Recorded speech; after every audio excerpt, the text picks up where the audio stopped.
Women's cross country brings home gold, women's soccer kicks off at Highmark Stadium, and football season is back. It's time to come on down to Pioneer Sideline.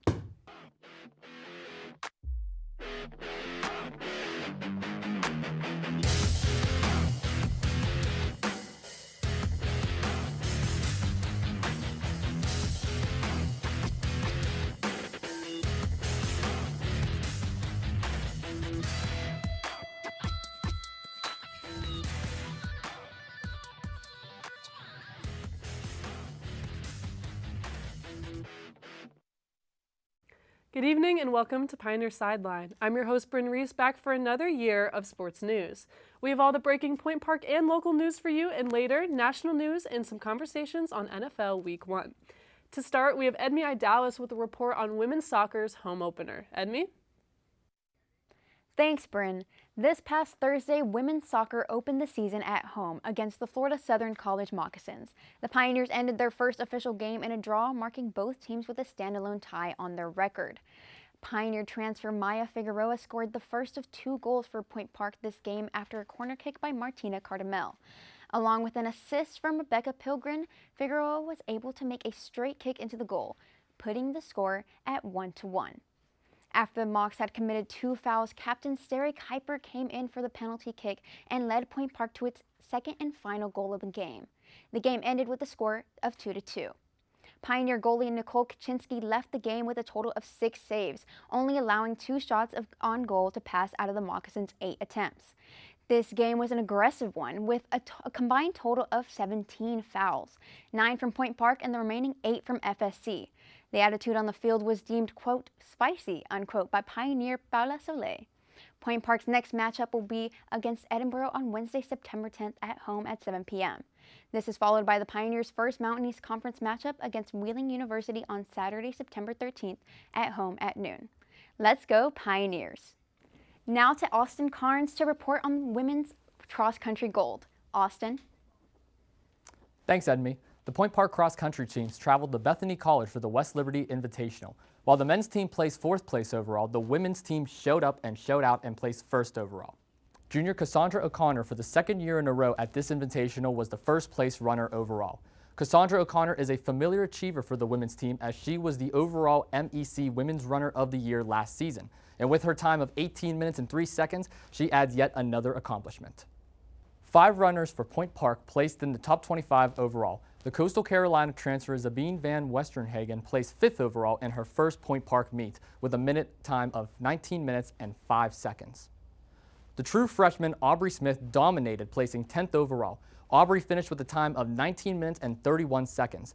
The other women runners to place in the top 25 were Elena Dicerod and Anna Balbanez. Congratulations to the women's team for their show-out performance, and good luck to both teams as they continue their season. Now back to you at the desk, Bryn. Thanks, Austin. Now I had the chance to interview a student in the Point Park eSports program. She just had a major milestone, casting for an Overwatch stream last Wednesday. Let's take a look. So I am a freelance broadcast talent for professional esports gigs pretty much anywhere. As of yesterday, I'm now a professional freelancer for Overwatch as well. The gig that I did yesterday was the Calling All Heroes competition with Overwatch, and that is their women and marginalized gender circuit of competition. I was the play-by-play caster for the first day of the summer series playoff stage. It was a blast. I mean, we did 3 series, so it lasted a total of 6 hours. We had an average of 7.5K viewers. It was a really fun stream, and by far the biggest event I've ever done, not even close. I get to work with people who I've kind of looked up to and seen their content, their casting for multiple years now, and to be on the same staff, although not technically working with them, but on the same crew as them is really a dream come true to me. So I used to do a lot of community work just for random Overwatch communities and Discords and things like that. And that was, throughout high school. But officially, I began at the beginning of 2024. There I had my first official gig, but I've done a lot since. When I came to Point Park, it was primarily for esports. I was going to be on the production side and come in as a caster. Ironically, I took a break from casting for Point Park to go play for the actual team, as apparently my casting skills helped me in-game as well. But I started to play here and then cast on the outside a little bit more, and so now I kind of have my time split up towards that regard. Point Park Esports definitely gives you the reps and the experience, anything that you want to try or even get better at, or something that you even just think you're good at that you still want reps in, they will give it to you. They're allowing you to use this facility, to use the facilities that we have on campus, and then kind of run with it and take it for your own. So I have clips, images, all that stuff from broadcasts here that I've used in reels and resumes and all that good stuff when showcasing my own work. It's always tough to get consistent work in esports casting. So, we're kind of just trying to fill up that schedule as much as possible, putting ourselves out there. It's been 3 years and counting since I've been working towards this dream, and I finally get a first taste of what it's like to truly be in the tier 1 of my ideal industry.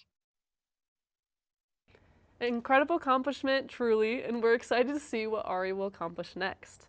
Now, that's all we have for Point Park Sports this week, but what's coming in the week ahead? Men's soccer remains on the road on Wednesday, September 10th to face Concord. Women's soccer plays 2 more at home on Wednesday and Friday. Cross country takes a short trip to Robert Morris University on Friday. And volleyball competes in the Charleston, West Virginia State crossover on Friday and Saturday. Tune in next week for another week of Point Park Sports News. And as always, go Pioneers! Talk about what's new in the Pittsburgh area. Don't go anywhere.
Welcome back. Now on to what's happening in sports locally.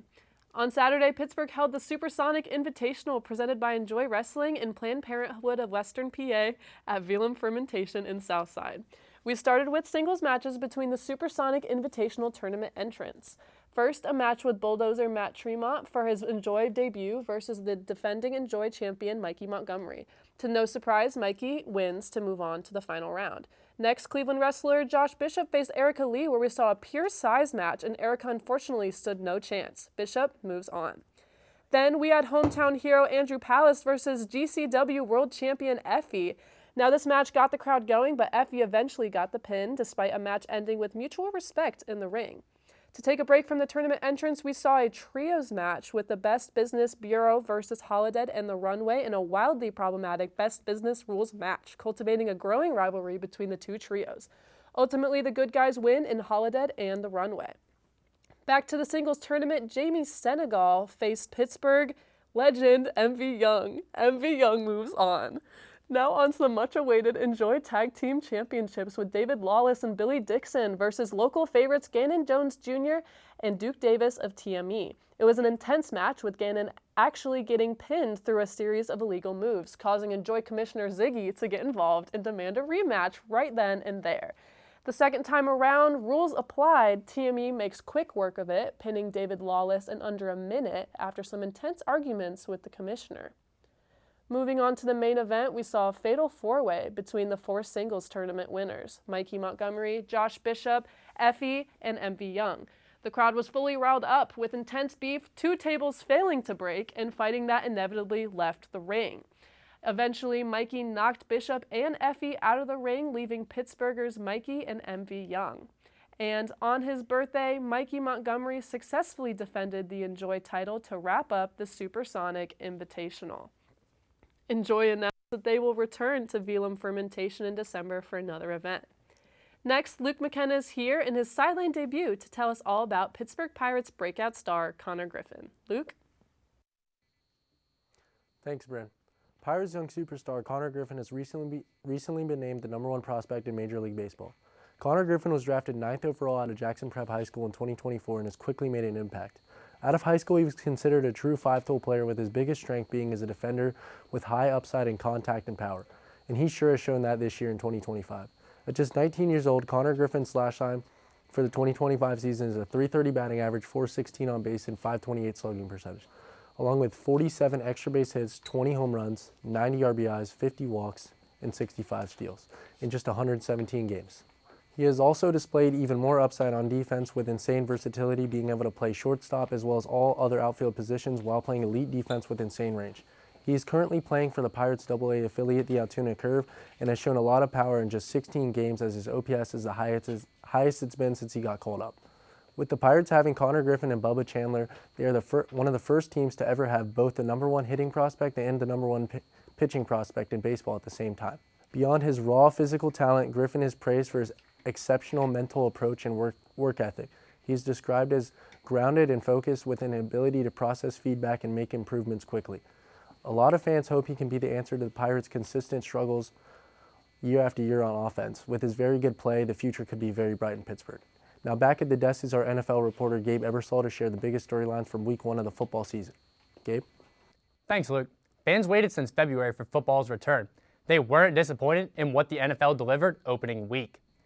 First big story of the season, ball game in Brazil, Justin Herbert conquers the Chiefs. Herbert's wasted no time establishing Quentin Johnston, his first pass attempt of the season, a 33-yard hookup. 2 minutes later, back to him. Herbert with the NFL season's first touchdown pass to grab momentum early. Before half, Herbert would feed the whole family. Tyler Conklin for a pair, Keenan Allen in the intermediate game, Ladd McConkey for a first down and a deep ball. 13-6 lead into the break, but Kansas City would pull within just a tick. With momentum delicately in the balance, Herbert snatched it right back to the baby blue. 2 chunk completions, then reuniting with Keenan Allen in the soft spot for 6. Kelsey scores, handing the mountain of pressure right back to Justin Herbert. Well, at least one Harbaugh stays aggressive with his play calling late with the lead, puts the ball into the air 8 times, and is rewarded with a perfect 8-for-8 drive, capped off with a perfectly placed delivery to Quentin Johnston. A KC field goal with time waning down, now down 6 at LA's mercy. Facing a distant 3rd and 14, Herbert makes it happen, rumbling down the right side for the first, and number 10 slides down to send his team to 1-0. Justin and the Chargers with the big statement in Brazil, taking down the defending division and AFC champs on opening week. Herbert, 74%, 350 yards, 3 touchdowns, 0 turnovers, big time in the 27-21 win. Another big-time divisional game, another big story. Igbuka scores 2 in the miss by coup as Tampa conquers Atlanta at the buzzer. Bijan Robinson added to his electric highlight reel in under 2 season minutes, taking the swing 50 yards. But rookie wideout Emeka Igbuka would settle in with his first NFL catch on a field goal drive to open the second quarter. After the Falcons turned it over on downs, Igbuka makes a tight window catch and scores his first career TD from 30 yards out, gaining the lead. The Falcons would grab the edge late on a heroic effort on 4th down from Michael Penix Jr. Down 3 with just 2 minutes left, enter Igbuka. Technical footwork to separate inside from Mike Hughes' man coverage, strong hands to finish the play for the 25-yard touchdown and the lead on the post route. But not so fast. The extra point also hits the post, still a 3-point game. Driving comfortably into Tampa territory, Younghoe Koo whiffs a game-tying 44-yarder. Falcons flop. This one ends 23-20. Bucks take the divisional lead out the gate, the only NFC South team in the win column after the first week of action. 2 early MVP favorites head-to-head in a playoff rematch, and this one somehow over-delivered on its hype. It's Buffalo first, Dalton Kincaid cashing the first TD from 15 yards out. It's Ravens early, an opening field goal drive followed up with King Henry rolling across the chalk from 30 yards out. Action Jackson extends the lead to 2 scores on the keeper before field goals set the score at 20-13 B-More heading into the locker room. The flock is smelling the flowers out at halftime. Zay Flowers scores on a big reception. James Cook helps to keep it in close scoring to keep Buffalo in striking distance, but the defense folds quickly. Lamar throws 2 dimes on a 3-play drive, capped off by a vintage D-Hop one-handed snag. And now it's 34-19 heading into the final frame. But Josh Allen quickly throws his team into range before running 6 onto the scoreboard. And then we have more offense on deck. Derrick Henry takes an inside carry through the seam, shed some defenders for a 46-yard score. Bills caught on a 4th down, but no worries for them. Keon Coleman is going to score again. Now it's 40-32. Buffalo only needs one more score, and they'll have a shot at it sooner than expected. Derrick Henry, a flawless performance for 57 minutes, coughs up the rock, and it's recovered by Buffalo. 1 game minute later, Josh Allen is celebrating in the end zone again with a 2-point attempt to tie it, but no good. Bills stayed down 2 under the 2-minute warning. A controversial punt decision in a game with Swiss cheese defense. Ravens and Harbaugh go 3 and out, heading to the sidelines to watch Josh Allen put the game on ice with 2 throws. Matt Prater, chip shot from 32, completes the epic comeback. The reigning MVP's 424 yards and 4 scores trumps amazing games from Lamar, Henry, and Flowers, sending the Ravens back to the drawing board at 0-1. Now I'm joined by Luke McKenna to discuss the winners and losers from Week 1. So besides the obvious choices, Luke, of the Bills being big winners in Week 1 with the comeback, the Ravens being big losers, folding at the end of the game, I want to know what team do you think had the biggest win in Week 1 besides that game? I think the biggest winner of Week 1 was obviously the Green Bay Packers. They looked absolutely dominant against the Detroit Lions this past Sunday. What would you like to see out of the Packers? Like, they fell short against the Lions last year, a very highly contested division. We saw 12-win teams, 13-win teams, 14-win teams in that division. Do you think the Packers have something to take to separate this year? I think absolutely. With the addition of Micah Parsons, I think they absolutely stand a chance in the NFC, even with the Eagles and the Lions and maybe even the Vikings. I think the Packers are probably one of the 2 best teams in the NFC. Okay, what about Jordan Love in the offense? How did you like what they put up this I think week? Jordan Love looked very calm. He looked very, very cool, making great passes. He had plenty of time in the pocket.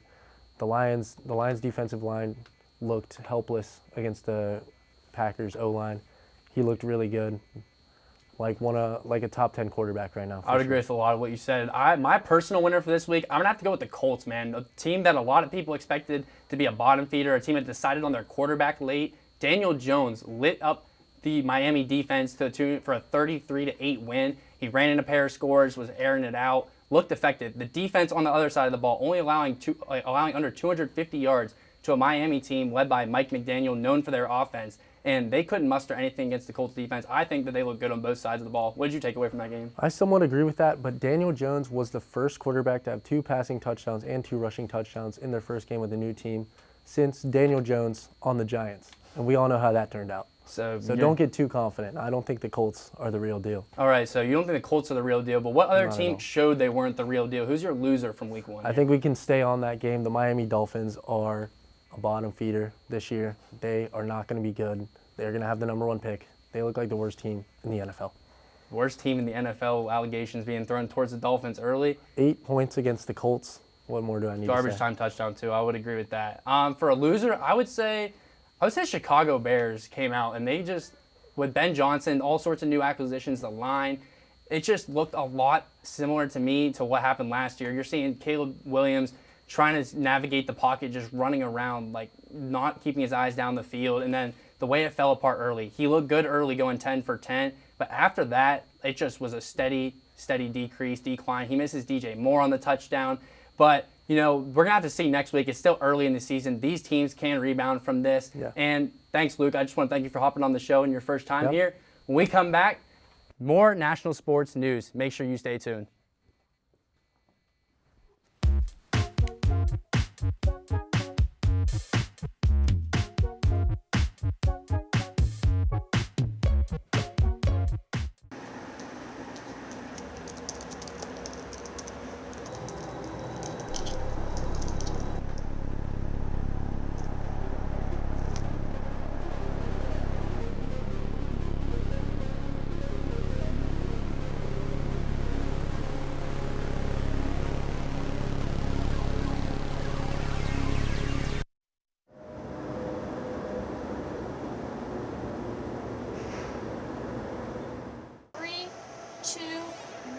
Take them, cue them, open their mics.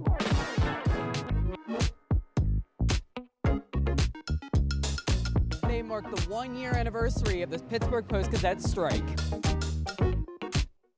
Point Park University just hosted a campus-wide meeting. Plans for the rapid transit bus line are not set to conclude until 2025.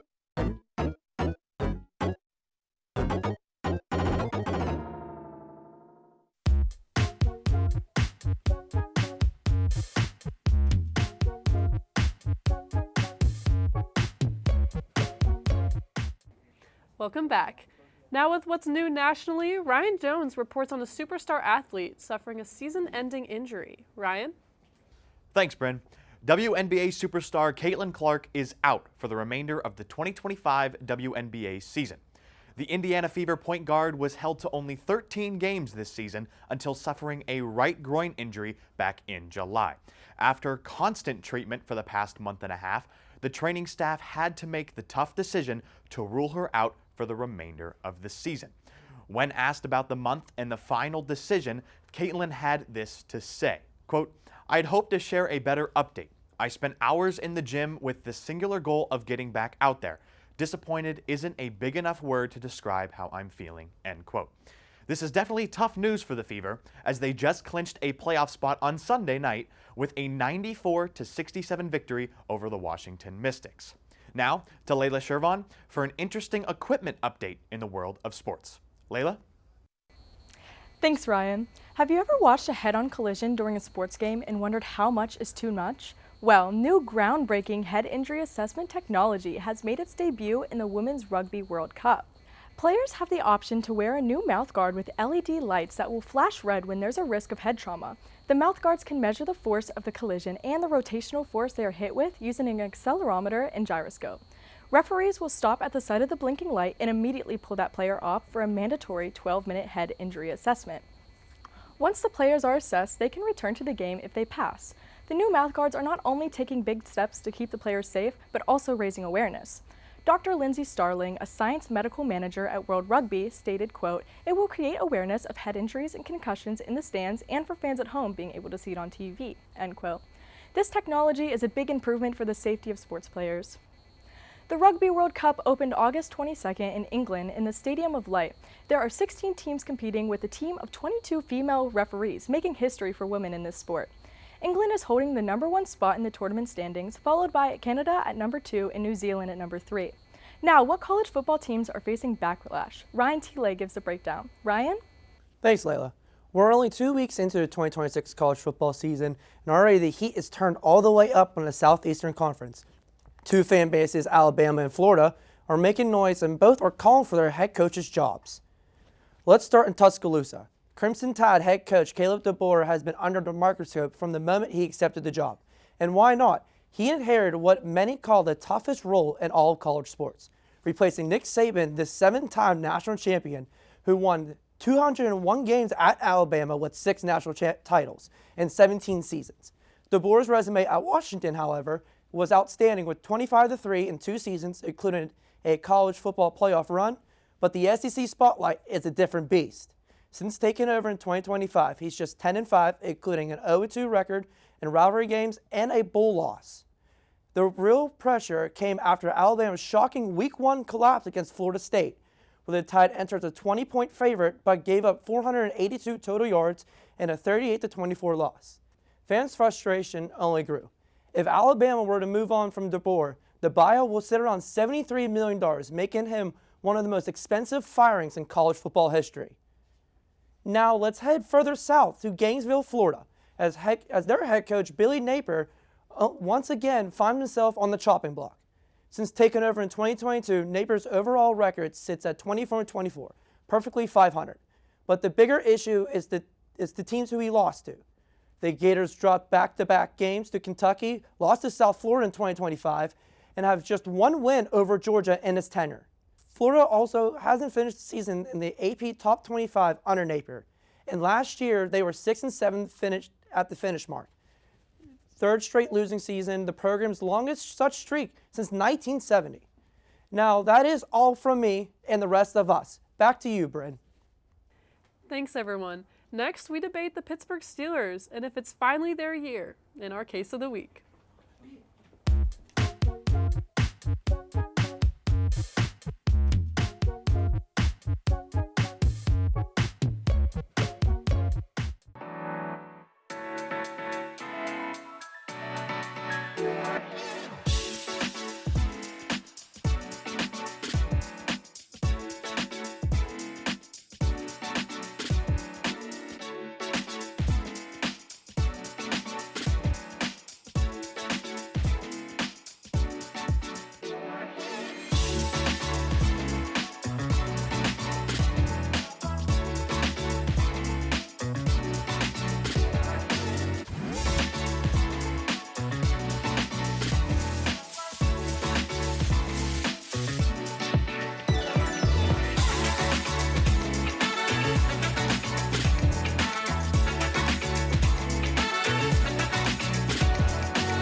Welcome back. With NFL Week 1 coming to a close, Aaron Rodgers led the Pittsburgh Steelers offense, putting up 34 points in a victory. We're here to discuss if the Steelers have true chances at winning a playoff game or if they will fall fate to their past. I'm joined by Gabe, Austin, and Luke to discuss this in our Case of the Week. So I first want to go down the line as we always do. How are you feeling about the Steelers this year? Austin, we'll start with you. Same expectations every single year. Mike Tomlin is going to find a way to get his winning season, possibly get into the playoffs, and then it's going to collapse. Look, it's been 9 years since the Pittsburgh Steelers have won a playoff game. 2016 was the last time the Pittsburgh Steelers can confidently say, yeah, I went out there and win a game. What leads me to believe it's going to be any different this year? No. Okay. Gabe? I agree with Austin's point, and I like what you said, maybe squeak into the playoffs, because I also believe there's a better chance they don't make the playoffs than win a playoff game this year. Like, this team just was not impressive to me, because how do you come into a game favored to beat the Jets by 3 and then you win by 2 and somehow that raises the bar? I'm just curious under the thought process of that, and I'll let Luke answer that for me. Okay. Well, the first thing I have to say is Aaron Rodgers was the first Steelers quarterback to throw for 4 touchdowns in a game since Big Ben himself. This is the first time in 5 years we've had a competent quarterback who actually knows how to throw the ball, and that is why this year is different. We are going all the way. Going all the way. All right, Austin, I'm going to start with you. Do you think this issue boils down to Tomlin? I mean, obviously this is a reoccurring thing. He has kind of been the common denominator all along. Kind of tell me about what really makes you think he is holding this team back. I mean, you can make the argument that Mike Tomlin is the reason, but I mean, there's a lot of different pieces to dissect here. I mean, ever since Big Ben Roethlisberger retired, the Steelers have gone through 5 different quarterbacks: Mason Rudolph, Mitch Trubisky, Kenny Pickett, Russell Wilson, and Justin Fields. So what leads me to believe it's going to be a little different under Aaron Rodgers? So you could make the case Tomlin hasn't gone out there and found the right quarterback. You can also make the case the Pittsburgh Steelers don't have a run defense. We've seen Breece Hall and the New York Jets completely expose that this past Sunday. You can also make the case they have a young offensive line. So there's a lot of different pieces to break down. I wouldn't necessarily say it's all on Mike Tomlin, but he's certainly to be held accountable for. Yeah, Luke. So you were talking about your hope in Aaron Rodgers, but we saw some serious flaws in the Steelers' defense. Can you kind of talk about your faith in the defense? I think it just took them some time to get adjusted. As you saw in the final drive of that game, Jalen Ramsey absolutely terrorized the Jets' defense. He was able to get the stop pretty quickly and seal the deal for us. And I think moving forward, the defense is going to know how to put it together.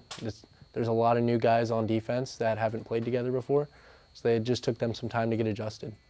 I'm not worried about it.